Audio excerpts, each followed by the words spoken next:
Denby, moi, c'est de 6e à 3e au collège André Doucet, d'accord. L'année 75, 76 plutôt. Et la bibliothèque de Nanterre, on allait ensemble. Et le gars, il était reconnaissable. Il avait un foulard palestinien, toujours. On l'appelait le Babs d'ailleurs parce que il était toujours. C'était un rêveur en fait, un rêveur, un rassembleur aussi.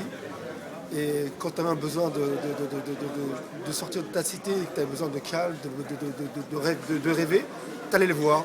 C'était un poète en fait. Il nous faisait. Il est rassembleur et charmeur aussi parce que enfin, la gente fine, on va dire, quand tu allais le voir, il était.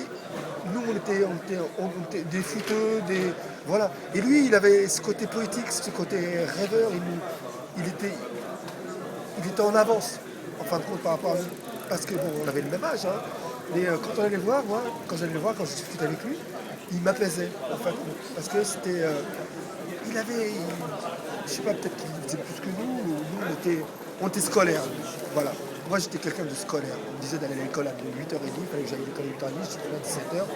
J'étais pas mauvais élève. Mais lui, il avait un truc en plus. Il était,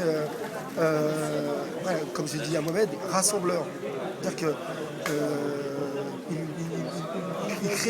il crée des choses positives et il nous raconte des histoires. Voilà.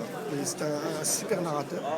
Et le rassembleur, je me répète, rassemble. Je sais que moi j'habitais aux Marguerites. Lui, il était sur la Cité Blanche. Le lieu commun, c'était la bibliothèque et le collège André Doucet. On s'est séparés après quand moi je suis allé en seconde à Marseille-Rôti à Puteaux.